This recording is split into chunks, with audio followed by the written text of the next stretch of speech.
우리는 하나님께서 세우신 대제사장과 제사장들, 그리고 그들에게 지어 입히라고 하신 의관에 대해서 우리 지난주부터 살펴보고 있습니다.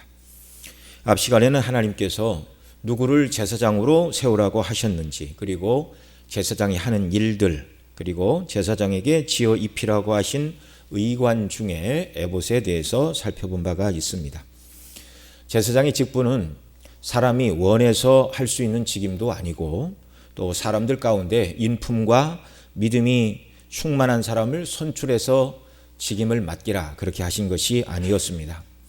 제사장의 직임은 전적인 하나님의 선택, 택하심과 임명하심을 통하여 이 직분을 감당하도록 하셨습니다. 바로 아론과 그 아들들을 제사장으로 지명하시고 기름을 부어 위임하심으로 제사장의 직분을 감당하도록 그렇게 하신 것입니다. 제사장이 하는 일은 하나님과 죄인 사이의 중보자 역할이라고 말씀을 드렸습니다. 그래서 사람 편에 있어서는 여호와 하나님께 속죄의 제사를 드리며 백성들의 지은 죄를 용서하여 주시기를 간구하는 일, 이 제사하며 백성들의 죄사함을 간구하는 일이 제사장이 해야 될 가장 큰 첫 번째 일이었죠. 그 외에 성소에 들어가서 진설상의 떡을 관리하고 등잔대의 심지와 기름을 간검하여 불이 꺼지지 않도록 해야 했고, 분향단에 아침과 저녁으로 향을 피우는 일을 감당해야 했습니다. 이것이 제사장들이 하나님을 섬기는 편에서 한 일이고요. 그리고 두 번째로 제사장들이 하나님 편에 서서 백성들에게 그 율법의 말씀을 가르치는 일이 제사장들에게 주어진 책무였다는 사실을 우리가 앞 시간에 살펴보았습니다.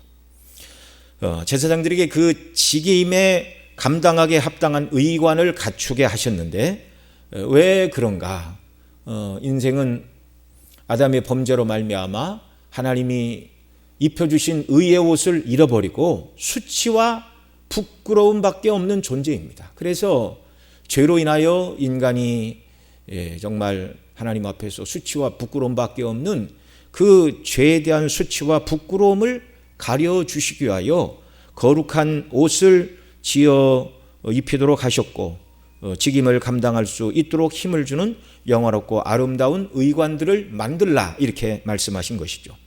첫 번째가 에봇이었는데, 에봇은 성막의 그 앙장과 닮은 부분이 있었습니다. 둘 다 세 겹으로 되어 있다고 여러 번 말씀을 드렸죠. 성막의 경우에는 세 번째 덮개가 이중으로 되어 있었습니다. 붉은 물을 들인 수양의 가죽과 그리고 그 윗덮개로는 해달의 가죽을 덮으라, 이렇게 말씀해 주셨죠. 제사장의 옷도 세 겹입니다. 속옷, 그 다음에 겉옷, 겉옷 위에 에봇을 입으라고 하셨는데, 에봇 위에 오늘 우리가 살펴볼 흉패를 만들어 달라고 하심으로, 어떻게 보면 이 제사장의 세 번째 옷이 이중으로 되어 있는 그런 형태를 띠고 있는 것입니다. 대제사장의 옷은 성막을 뒤집어 놓은 모습이라고 말씀을 드렸습니다. 그래서 지성소 안에는 금으로 만든 언약궤와 속죄소가 있고, 그 다음에 청색, 자색, 홍색 실을 가지고 가늘게 꼰 흰 세마포 천 위에 그룹들을 수 놓으라고 말씀을 하셨습니다. 그래서 지성소 안에 들어가면 이렇게 그 가운데 언약궤와 속죄소가 있고, 그 다음에 바닥을 제외하고 동서남북 그리고 천정까지 바로 아름다운 실로 수놓인 그룹들이 놓여있는 지극히 아름다운 장소. 당시 이런 염료들은 금보다 더 비싸다고 말씀을 드렸는데, 지상에 있는 최고의 화려하고 아름다운 곳으로 꾸며놓았습니다. 왜요? 거기가 하나님이 임하시는 지상 집무실이었기 때문에 그런 것입니다. 그런데 대제사장의 옷은, 그러니까 이 성막은 세 겹이지만 안쪽이 가장 화려하다고 말씀을 드렸는데, 대제사장의 옷도 세 겹을 입었지만, 그런데 제사장의 옷은 안쪽이 아니라 바깥쪽을 가장 화려하게 옷을 입도록 그렇게 하신 것입니다. 왜냐하면 속으로 옷을 입어야 보이지 않기 때문에 그런 것이죠. 그래서 제사장의 옷은 안쪽에는 흰색 속옷을 입으라고 하셨고, 그 위에 겉옷은 청색이었고 그 위에 지금 지난주에 살펴본 금을 얇게 쳐서 금을 얇게 쳐서 만든 금실, 그리고 청색, 자색, 홍색, 그리고 가늘게 꼰 흰색, 배실, 이 5가지 실로 공교하게 짜서 에봇을 지어 입도록 그렇게 하신 것입니다. 그래서 이 제사장이 이렇게 화려하게 짠 에봇을 입고 지성소에 들어가면 하나님의 영광으로 충만하고 화려한 지성소에, 그리고 그 화려한 옷을 입은 제사장이 들어가 딱 섬기게 될 때 이게 하나님의 영광을 온전히 드러내는 좀 표현이 그렇지만 매치가 제대로 되는 것입니다. 매치가. 거룩하신 하나님을 섬기기에 합당한 옷을 입도록 그렇게 하신 거라 그 말씀이죠. 자, 그래서 이 대제사장의 맨 밖에 입었던 에봇과 에봇 위에 달라고 하는 이 흉패는 바로 지성소와 똑같은 재료로 만들도록 그렇게 하신 것입니다. 이렇게 아름답고 화려한 옷을 만들어 대제사장에게 입게 하신 것은 인간 제사장의 수치와 부끄러움을 가려줌으로 하나님을 능히 섬기도록 하시기 위함이었습니다. 이 옷의 재료가 모두 예수 그리스도를 상징한다고 말씀을 드렸는데, 이것은 그리스도를 옷 입는 것을 말하죠. 오늘 저와 여러분은 그리스도의 의를 옷 입고 그리스도 안에서 우리 하나님을 예배하는 왕같은 제사장들로 부르심을 받았다는 사실입니다. 그리스도 안에서 구원의 감격과 기쁨으로 하나님을 예배할 때 하나님께서 저와 여러분을 화려한 옷을 입은 흠이 없는 제사장으로 여기시고 우리 예배를 받아주신다는 사실입니다. 인생은 아담의 범죄로 벌거벗은 수치와 부끄러움을 하나님 앞에 항상 느낄 수밖에 없는 존재였습니다. 하나님께서 주신 의를 상실하였고 하나님 앞에 설 수 없는 타락한 존재였습니다. 그런 상태로는 하나님 면전에 설 수 없고 하나님을 섬길 수도 없는 자들이었는데, 그들의 수치를 가리는 화려한 옷을 입어 구약의 대제사장들에게 입게 하신 것, 바로 완전하신 우리 주 예수 그리스도, 그리스도로 옷 입고 그리스도를 덧입고 하나님을 예배하는 신약의 백성들을 예표하는 말씀이라는 것입니다. 오늘은 대제사장의 의관 중에 에봇 위에 매는 판결 흉배에 대해 살펴보고자 합니다. 주의 성령께서 저와 여러분 모두에게 기름 부음의 은혜를 주셔 이 말씀을 잘 깨닫고 그리스도 안에서 기뻐하며 더욱 하나님께 가까이 나아가고 기쁨으로 주님을 섬기는 자들이 되도록 은혜를 베풀어 주시기를 소원합니다. 자, 먼저 이 판결 흉배는 어떻게 만들라고 하셨죠? 먼저 판결 흉배를 만들 때 에봇 짜는 방식으로 짜서 만들라고 하십니다. 오늘 본문 15절 16절 같이 읽습니다. 시작. 너는 판결 흉배를 에봇 짜는 법으로 금실과 청색, 자색, 홍색 실과 가늘게 꼰 배실로 공교히 짜서 만들되 장광이 한 뼘씩 두 겹으로 네모 반듯하게 하고. 아멘. 자, 여기 15절에서 판결 흉배를 에봇 짜는 방식으로 짜서 만들라. 판결 흉배라는 말에서 이 흉배라는 말이 가슴을 딱딱하게 가리는 갑옷이라는 그런 이미지가 있습니다. 우리말로 번역된 이 흉배라는 표현이. 그러나 이 판결 흉배는 값비싼 재료인 금을 얇게 쳐서 만든 금실과 청색, 자색, 홍색 실과 가늘게 꼰 흰 배실로 공교히 짜서 만들라고 하신 직물로 짜서 만든 주머니 형태입니다. 이해를 돕기 위해 다른 번역을 보면 공동 번역에서는 시비를 가리는 가슴바지라고 번역을 했고 표준 새 번역에서는 판결 가슴바지라는 말로 번역을 했습니다. 그러니까 판결 흉패라고 말씀을 하지만 이것은 딱딱한 갑옷의 형태가 아니라 직물 주머니, 두 겹으로 된 직물 주머니. 그리고 16절에서는 장광이 한 뼘씩 두 겹으로 네모 반듯하게 하라 이렇게 말씀하고 있는데요. 장과 광, 곧 가로와 세로의 폭을 한 뼘씩 되게 하라 그 말입니다. 한 뼘.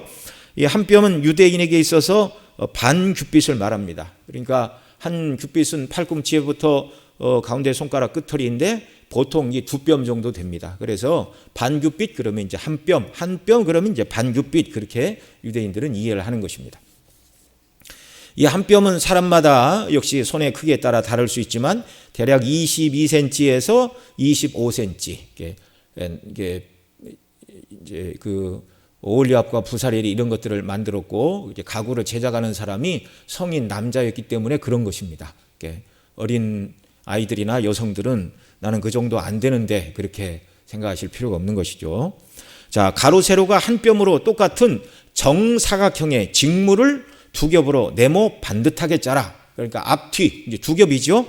두 겹이라는 말은 가운데를 비게 만들어서 무엇을 넣을 수 있게 하라. 그래서 네모 반듯한 직물 주머니라고 계속 말씀을 드리는데 왜 이것이 주머니여야 하는가? 뒤에 30절에 이렇게 말하죠. 우리 30절 말씀 먼저 읽습니다. 시작. 너는 우림과 둠밈을 판결 흉배 안에 넣어 아론으로 여호와 앞에 들어갈 때에 그 가슴 위에 있게 하라. 아론이 여호와 앞에서 이스라엘 자손의 판결을 항상 그 가슴 위에 둘지니라.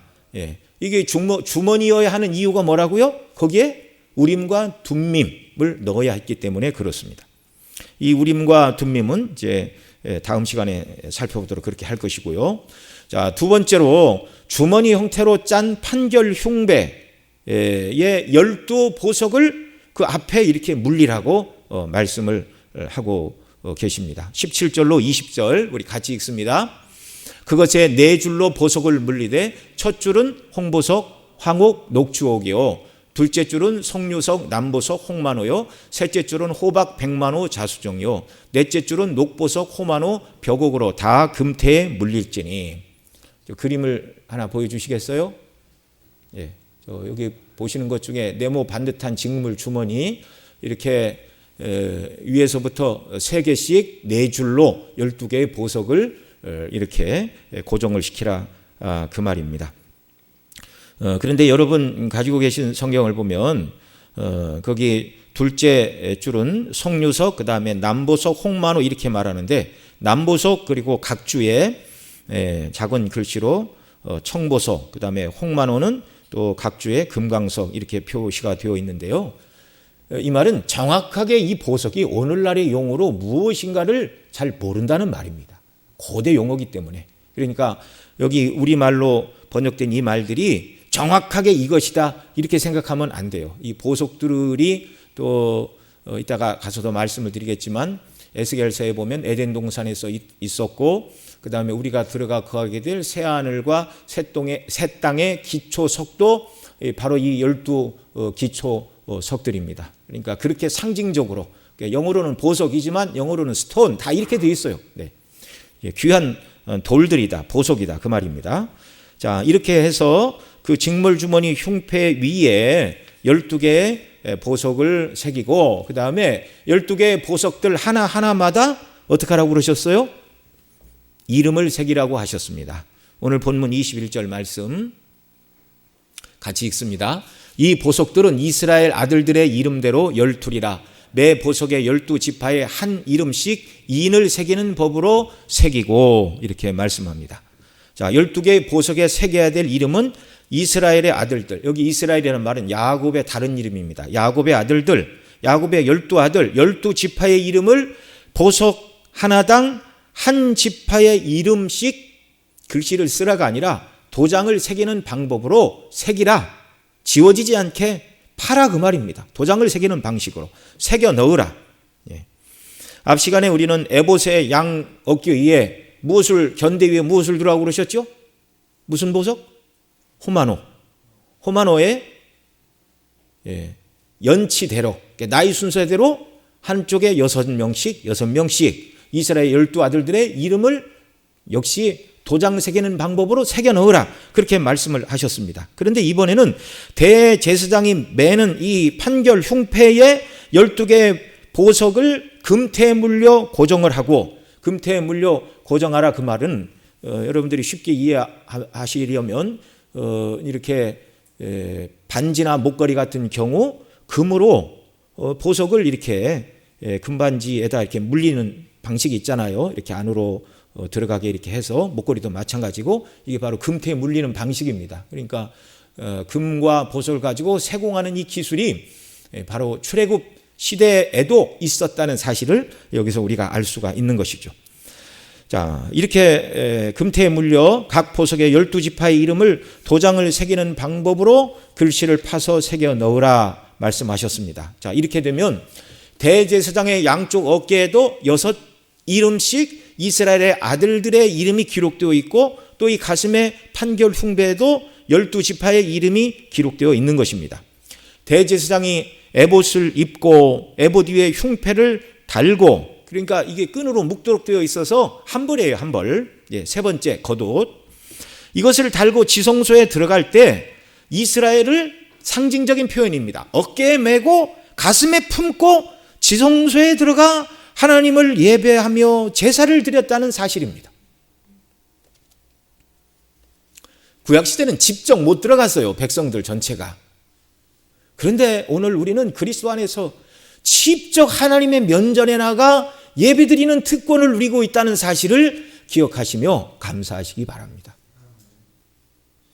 이 흉패를 에봇에 고정하라고 하셨는데, 대제사장의 옷 중에 가장 중요한 부분이 바로 이 판결 흉패입니다.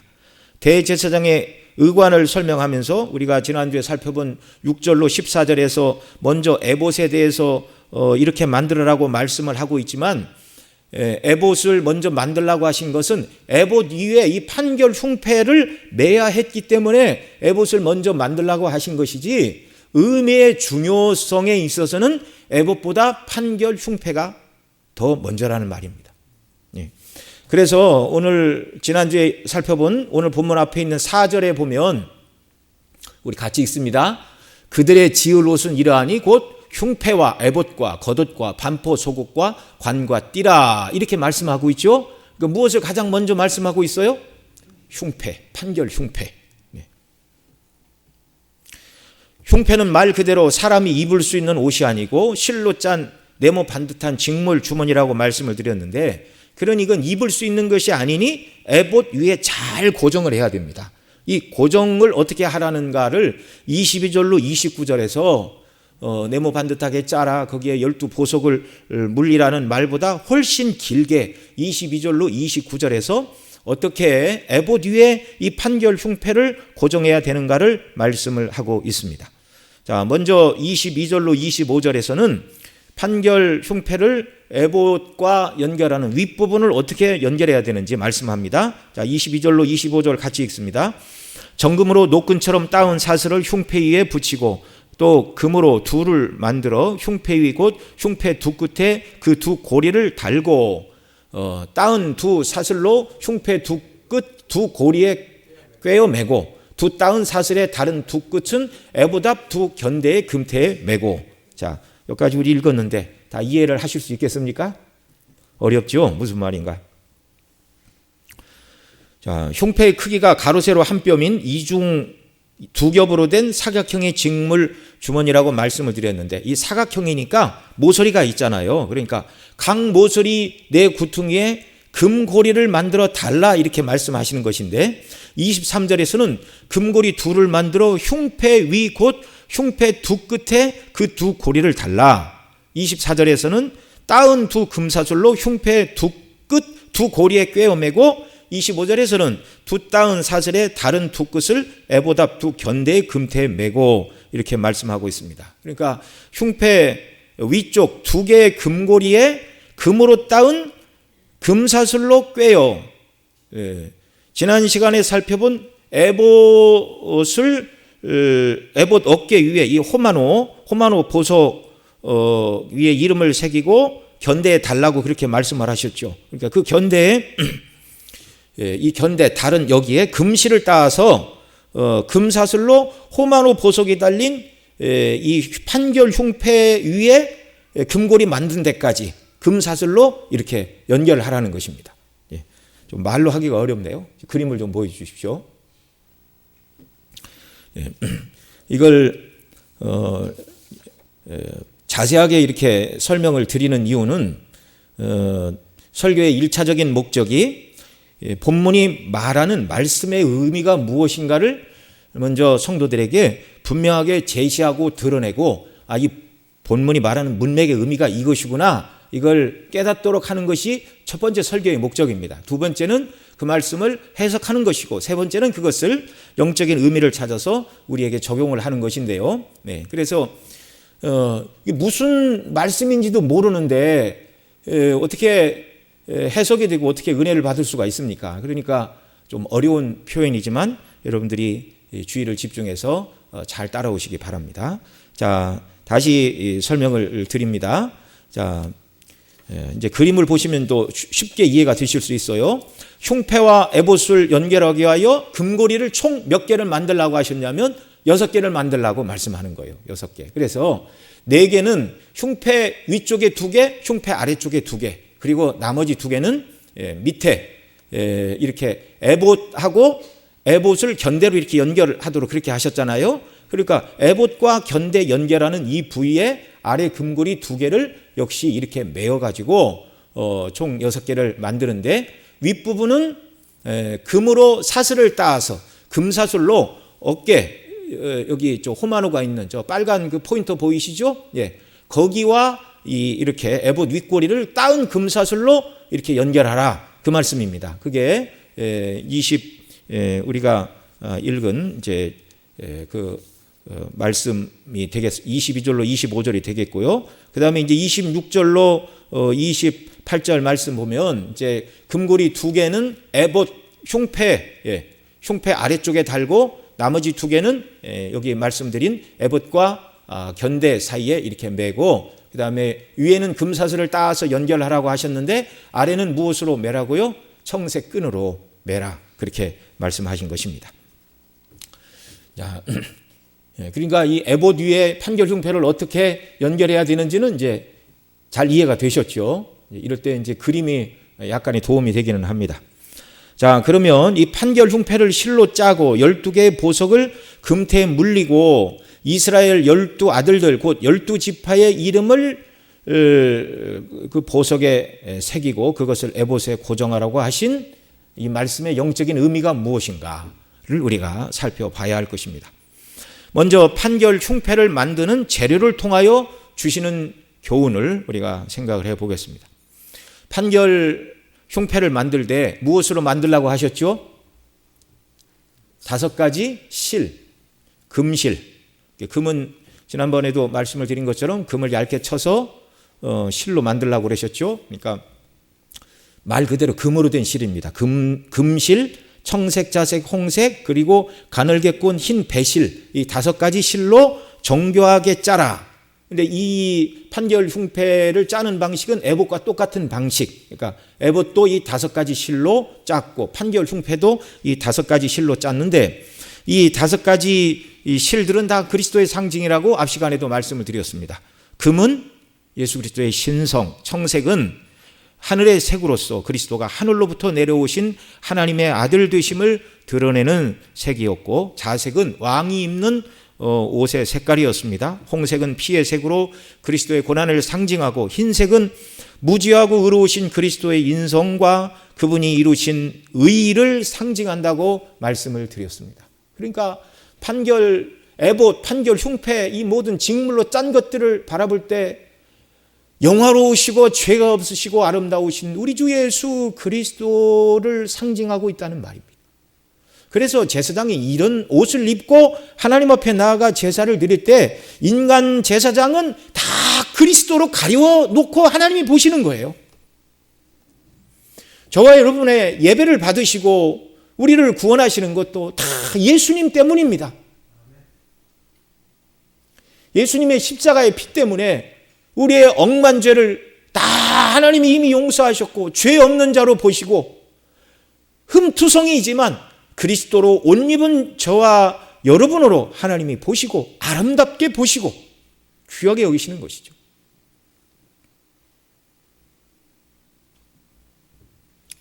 성경에 보면 때때로 분에 넘치는 표현들이 기록되고 있습니다. 너희 하나님 여호와께서 너를 잠잠히 사랑하시고 너를 인하여 기쁨을 이기지 못하시리라. 스가랴 3장에 있는 말씀인데, 우리 자신이 얼마나 연약하고 우리 인간됨의 그런 누추함들을 생각할 때 어떻게 하나님이 우리를 향하여 그런 표현을 하실 수 있는가? 이유는 하나입니다. 우리 주 예수 그리스도 때문에, 그분의 피를 죄를 씻고 그분의 의를 덧입고 그분 안에 거하기 때문에 하나님이 저와 여러분을 존귀한 자로, 보석 같은 자로 여기시고 받으신다는 사실입니다.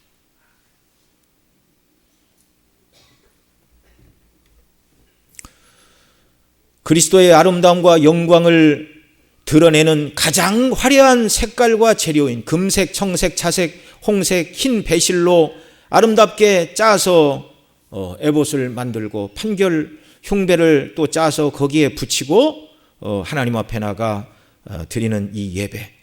여러분, 그 구약의 제사장들이 화려하게 옷을 입어서 하나님이 그들이 드리는 제사를 받으신 것이 아니라 그들이 입은 그 모든 옷의 상징이 바로 십자가에서 완전한 제사를 드릴 완전한 대제사장 예수 그리스도를 예표하는 것들이었어요. 그래서 하나님이 구약의 백성들의 제사도 기쁘게 받으셨고 그리스도 안에서 오늘 저와 여러분도 하나님이 기쁘게 받으시는 줄 믿으시기 바랍니다.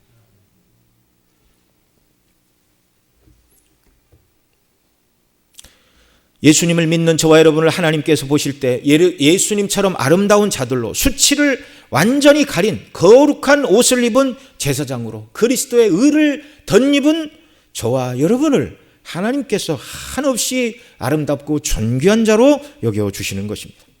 두 번째로 이 판결 흉배를 가로 세로 장광을 한 뼘씩 네모 반듯하게 흉패를 만들라고 하신 것과 그 흉패에 달린 12개의 보석은 무엇을 뜻하는 것이죠? 먼저 판결 흉패의 모양은 가로 세로 한 뼘의 정사각형이었습니다. 여러분, 성소에서 정사각형을 띠고 있는 부분이 있습니다.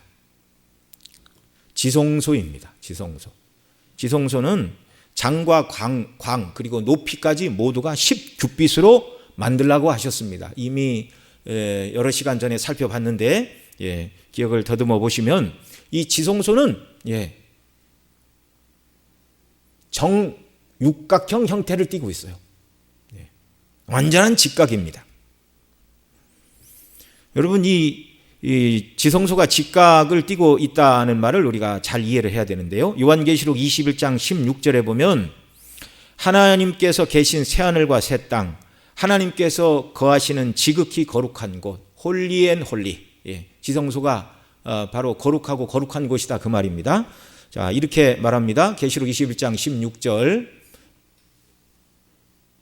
21장 16절 같이 읽습니다. 그 성은 네모가 반듯하며 장광이 같은지라. 거기까지만 읽겠습니다. 그 성 예루살렘, 하나님이 계시는 새하늘과 새 땅, 그 성 자체가 장막이 필요 없어요. 하나님이 전체 장막이 되셔서 그 안에 충만히 임해 계시는 그 성은 어떻다고요? 네모가 반듯하다. 대제사장의 옷은 성막의 앙장과 덮개를 뒤집어 놓은 형태라고 말씀을 드렸는데, 대제사장의 겉옷 자체가 성막을 뒤집어 놓은, 성막 안에 성소와 지성소의 형태가 대제사장의 겉옷 가운데 이렇게 나타나는 거예요. 그 중에 특별히 대제사장의 가슴에 달린 네모 반듯한 판결 흉배는 바로 장광, 네모 반듯한 곳에 하나님이 계신다고 말하는 하나님의 처소인 지성소다 그 말입니다. 새 겹의 장막을 뒤집어 놓은 모습이 새 겹으로 옷을 입은 제사장의 모습이라고 서두에도 말씀을 드렸는데, 그 중에 정사각형의 모양을 하고 있는 판결 이 흉배가 지성소, 곧 하나님께서 계신 천국을 상징한다 그 말씀이죠. 그 천국을 상징하는 그곳에 12개의 보석을 달라고 말씀하신 것은 무슨 상징이죠? 이것은 하나님의 백성들이 거하게 될 자리가 바로 이곳, 하나님의 임재의 영광이 충만한 지성소, 하나님의 면전이 장차 하나님의 백성들이 거하게 될 삶의 자리라는 말입니다.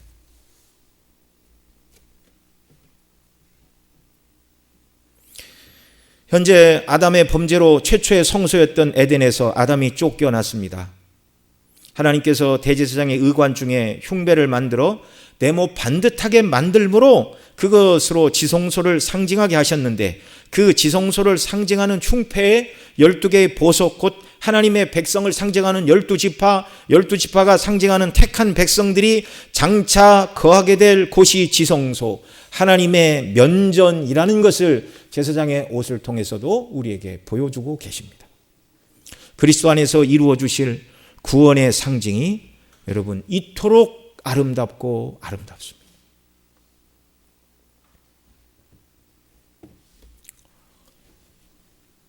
우리 간혹 부르는 그 복음 찬송에 보면 보혈을 지나 하나님 품으로 라는 그런 복음송이 있습니다.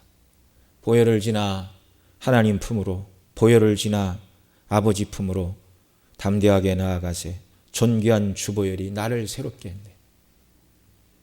예수님의 그 놀라운 보혈의 피가 우리를 죄에서 다 건져내셨고,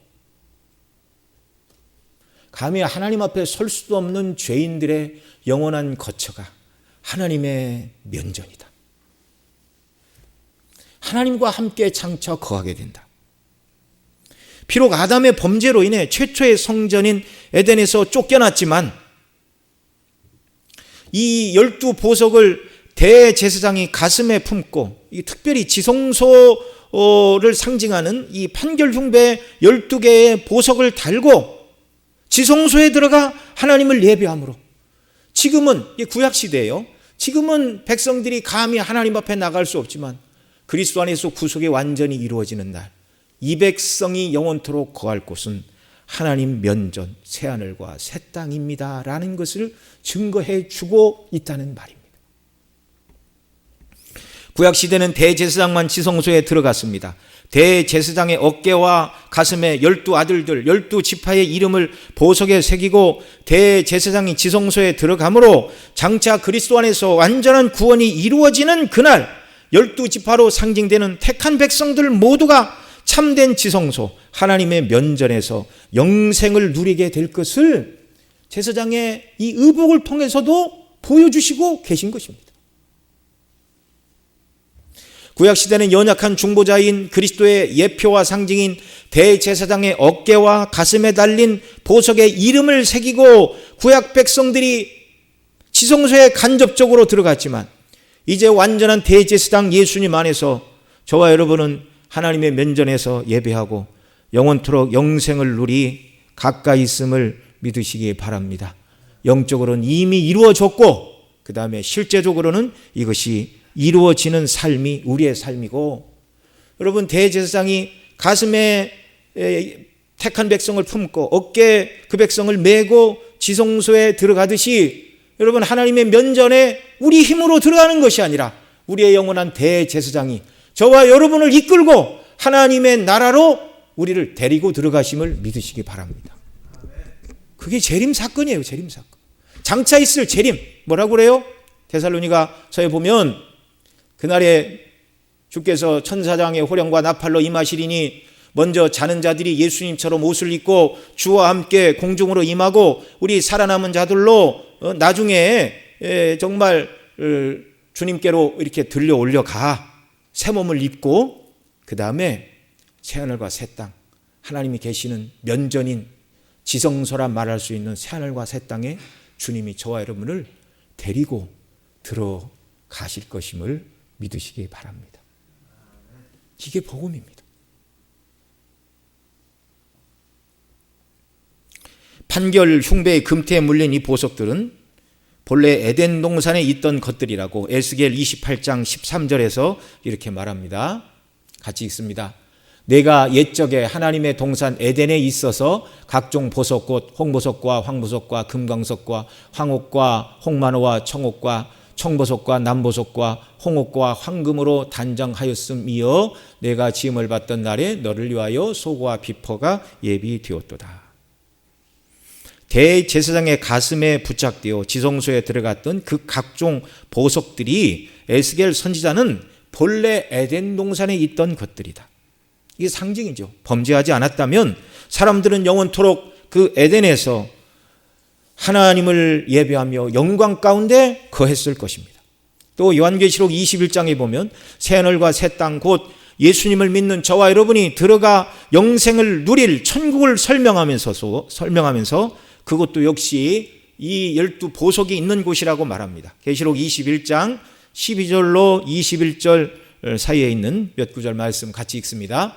크고 높은 성곽이 있고 12문이 있는데 문에 12천사가 있고 그 문들 위에 이름을 썼으니 이스라엘 자손 12지파의 이름들이라 이렇게 말합니다. 그러니까 12문이 있는데 이스라엘 12지파 이름이 기록되어 있는데요. 그 뒤에 21절에 보면 그 12문은 12진주니 문마다 한 진주요 성의 길은 맑은 유리 같은 정금이라 이렇게 말씀을 하고 있어요. 12진주문이 있는데 12지파의 이름이 하나씩 써 있다 그렇게 말하고 있습니다. 예, 그 다음 또 13절 같이 읽습니다. 동편의 세문, 북편의 세문, 남편의 세문, 서편의 세문이니 이렇게 말하고 있어요. 동서남북에 문이 3개씩. 여러분 이건 이스라엘 백성들 진 가운데 이렇게 성막을 짓고 동서남북에 3지파씩 진을 짜라고 그러셨어요. 행진을 할 때. 그러니까 동편의 세문은 뭐예요? 동쪽에 있는 3지파가 들어오도록 문을 만드는 거예요. 이것이 이제 요한계시록에 설명이 되고 있습니다. 그러니까 택한 백성들을 위하여 천국문이 다 예비되어 있다 그 말씀이에요.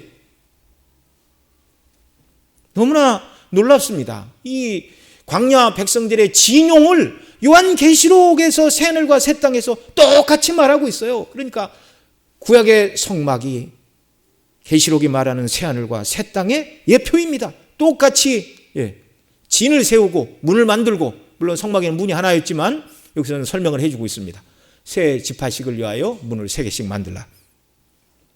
그 다음 14절 그 성의 성곽은 12기초석이 있고 그 위에 어린 양의 12사도의 12이름이 있더라. 그 성은 네모가 반듯하여 장광이 같은지라 그 갈대로 그 성을 청량하니 12,000 스다니오 장과 광과 고가 같더라.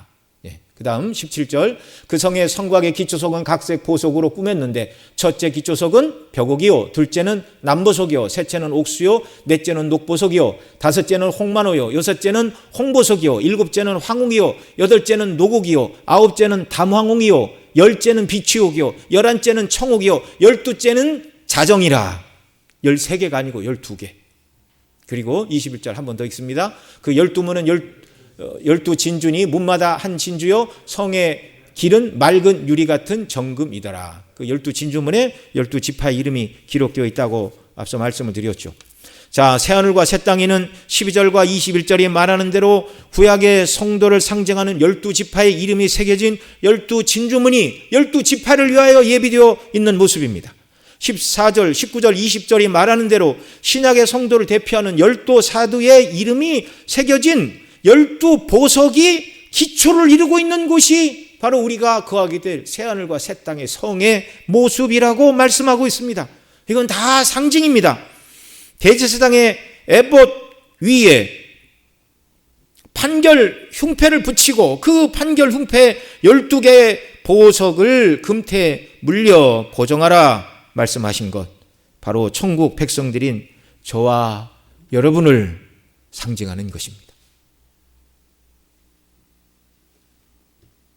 혹시 여러분 중에 정말 내가 제사장의 판결 흉패에 붙은 보석이었으면 좋겠다, 나같이 자격 없는 자가 어떻게 대제사장의 판결 흉패에 붙은 보석이 되어 대제사장이신 예수님이 나를 하나님의 면전으로, 거기 아니면 지옥입니다, 나를 데리고 가 영원토록 하나님의 면전에서 영생을 누렸으면 좋겠다, 자격이 없는데 나는 어떻게 하면 좋은가, 그런 마음이 드시는 분이 계십니까? 내가 내 힘과 의가 아니라 예수님을 믿을 때 주님이 이를 이루어 주십니다. 오직 단 하나의 하나님의 백성 되는 자격은 나를 위해 십자가에 못 박혀 죽으신 예수 그리스도를 나의 구주로 믿고 영접하고 받아들이고 그분을 의지하여 이 땅을 살아가는 것, 오직 예수님을 믿는 것, 이거 하나가 천국 백성의 자격을 갖추는 길입니다. 너무나 큰 은혜이죠. 저는 어젯밤 늦게까지 이 말씀을 준비하면서 아니 나 같은 죄인이 무엇인데. 여러분 보시기에는 제가 굉장히 다 성격도 좋고 참 그런 사람처럼 보이죠. 그러나 때때로 저도 아담의 후손인데 왜 허물지고 연약한 모습이 없겠습니까?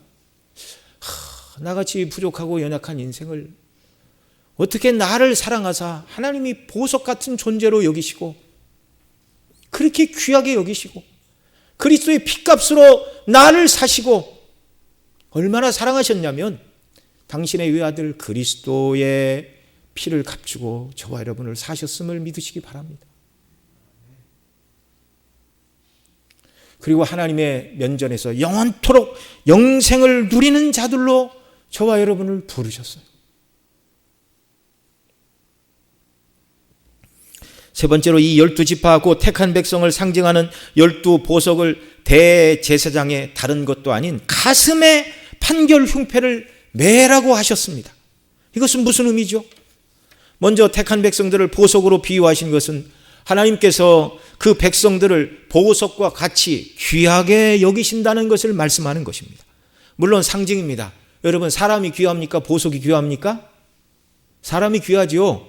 그런데 사람들은 사람이 귀하다고 그래요? 보석이 귀하다고 그래요? 물에 빠졌으면 보석을 구합니까? 사람을 구합니까? 사람을 구해야 되죠. 사람이 귀합니다. 여러분 그런 줄 믿습니다. 그런데 어떤 사람들은 사람보다 보석이 귀하다고 말해요.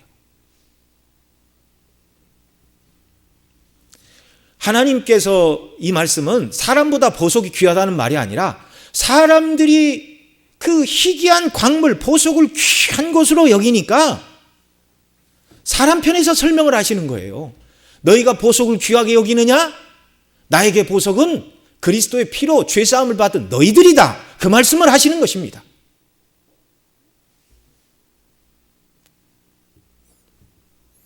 내가 택한 나의 백성 하나님의 아들 예수 그리스도의 피로 값주고 사내실 자들, 하나님께서 사람들을 택한 백성을 이렇게 보석처럼 귀하게 여기신다는 사실을 여러분 믿으시기 바랍니다.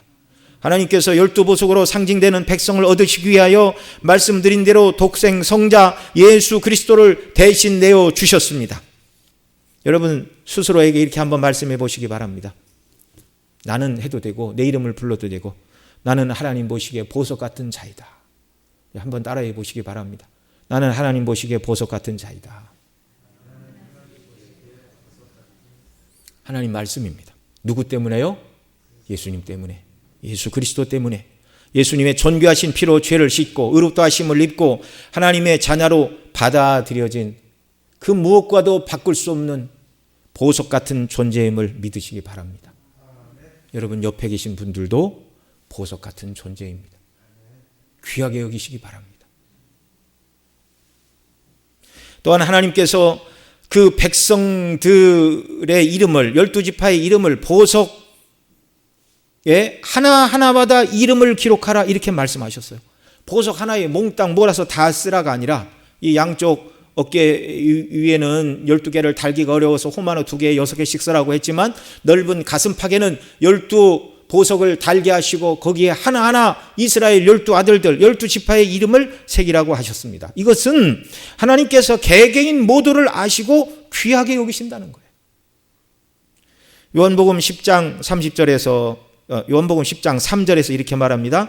문지기는 그를 위하여 문을 열고 양은 그 음성을 듣나니 그가 자기 양의 이름을 각각 불러 인도하여 내느니라. 그가 자기 양의 이름을 각각 불러 인도하여 내느니라. 주님께서는 저와 여러분을 구원하시되 한 사람 한 사람을 개별적으로 성령 안에서 불러내시고 구원하시고 사랑하시고 사명을 주시고 거룩하게 하시고 예수님을 닮게 하시고 장차 우리를 천국으로 다 인도해 드리실 것을 믿으시기 바랍니다. 이 보석을 대제사장의 가슴에 달게 하신 것은 하나님 아버지와 우리 주 예수님께서 우리를 사랑하시되, 이 다 인간적인 표현이죠. 가슴으로부터 우리를 사랑하신다는 것을 알라는 것입니다. 뜨겁게 가슴으로. 신인 동용론적인 표현이에요. 하나님 우리와 같은 육체를 갖고 계신 분은 아닙니다.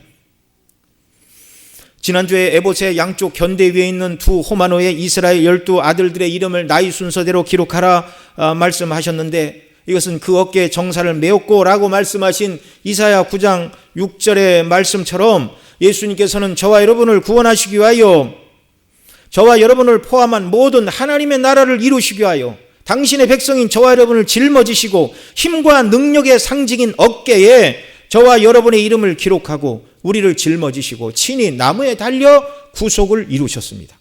그렇게 하신 이유가 무엇인가? 대제사장의 가슴에 있는 12보석 때문이죠.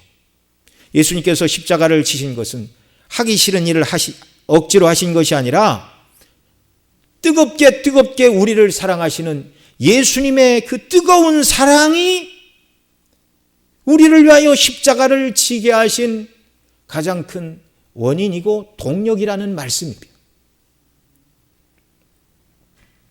이것을 요한복음 10장 11절로 18절 사이 몇 절에서 이렇게 말합니다. 같이 읽습니다. 나는 선한 목자라. 선한 목자는 양들을 위하여 목숨을 버리거니와 싹구는 목자도 아니요 양도 제 양이 아니라 이리가 오는 것을 보면 양을 버리고 달아나나니 이리가 양을 늑탈하고 또 해치느니라. 달아나는 것은 저가 싹군인 까닭에 양을 돌아보지 아니함이나 나는 선한 목자라. 내가 내 양을 알고 양도 나를 아는 것이 아버지께서 나를 아시고 내가 아버지를 아는 것 같이 나는 양을 위하여 목숨을 버리노라. 아버지가 아들을 아시고 아들이 아버지를 아시는 것처럼 주님이 저와 여러분을 그렇게 아시겠다는 거예요. 단순히 지식이 아니라 체험적으로 사랑을 통해서 그렇게 아시는데 어디까지 나가시는가? 양들을 위하여 목숨을 버리노라. 진하고도 진한 최고의 사랑입니다.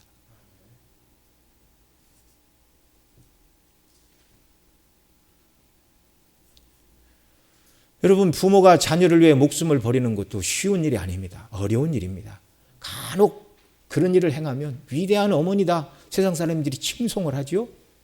지옥에 떨어져 마땅한 죄인을 위하여 거룩하시고 존귀하신 하나님의 아들이 왜 대신 죽어야 됩니까? 사랑밖에는 설명할 단어가 없어. 16절 또 이 우리에 들지 아니한 다른 양들이 내게 있어 내가 인도하여야 할 터이니 저희도 내 음성을 듣고 한 무리가 되어 한 목자에게 있으리라. 17절 아버지께서 나를 사랑하시는 것은 내가 다시 목숨을 얻기 위하여 목숨을 버림이라. 이를 내게서 빼앗는 자가 있는 것이 아니라 내가 스스로 버리노라. 나는 버릴 권세도 있고 다시 얻을 권세도 있으니 이 계명은 내 아버지에게서 받았노라 하시니라. 예수님이 십자가에 달리시도록 자기 자신을 내어주신 이유가 무엇인가? 우리를 향한 뜨거운 그리스도의 사랑 때문임을 여러분 믿으시기 바랍니다. 성령께서 이 사랑을 저와 여러분 모두에게 넘치도록 알게 하시기를 원합니다. 때때로 어떤 사람들은 저는 세상에 혼자예요. 아무도 나를 알아주는 사람도 없고 버림을 받은 것 같고 사랑해 주는 사람도 없고 쓸쓸하고 외롭고 혼자라서 못 살겠습니다 라는 생각이 드십니까? 그런데 기도하십시오. 성령이시여 주님께서 나를 사랑하사 가슴에 품고 그 사랑 때문에 나를 위하여 십자가를 지셨다고 성경이 말씀하는 그 사랑을 제가 깨달아 알게 해 주시기를 원합니다. 이 사랑이 우리의 심령에 충만할 때 모든 세상의 염려와 근심과 걱정은 다 사라지게 되는 줄 믿습니다.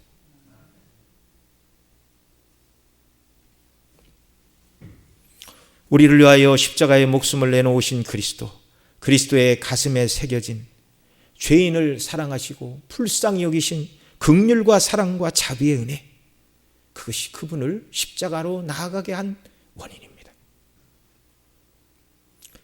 말씀을 맺습니다. 순례길을 다 간 다음에 저와 여러분의 자리는 지성소 하나님의 면전인 새하늘과 새 땅입니다. 저와 여러분이 자격이 있어서 그곳에 들어가는 것이 아니라 예수님께서 당신의 피로 값주고 죄와 사망의 권세에서 우리를 사내셨고 친히 주님이 어깨 위에 우리를 메시고 가슴에 우리를 품으시고 하나님 품으로 우리를 데리고 가시는다는 이 분명한 사실을 새기시고 감사하시고 기뻐하시기 바랍니다. 이 구원을 인하여 이 구원을 계획하신 하나님 아버지께 영광을 돌리시기 바랍니다. 이 구원을 이루신 우리의 영원한 대제사장 예수 그리스도를 찬미하시기 바랍니다.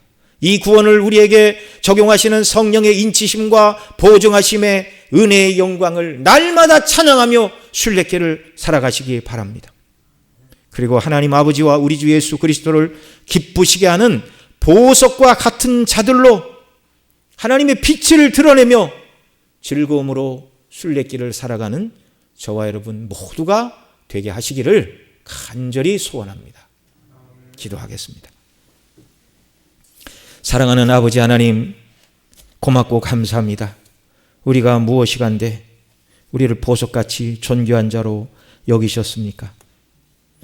우리 주님, 우리를 사랑하사 우리의 이름을 어깨에 메시고 우리의 이름을 가슴에 품고 십자가로 나아가 대속을 이루셨고 완전한 구원을 이루어 우리로 하여금 하나님의 면전에 서는 자들로 만들어 주셨습니다. 얼마나 큰 은혜와 사랑을 받았는지 성령이시여 온전히 깨달아 알게 해 주시고 이 놀라운 그리스도의 사랑, 하나님의 은혜를 인하여 감격하며 기뻐하고 감사하며 주의 영광을 위하여 살아가는 우리의 순례길이 되도록 은혜 위에 은혜를 베풀어 주옵소서. 우리 구주 예수님의 이름으로 기도드리옵나이다. 아멘.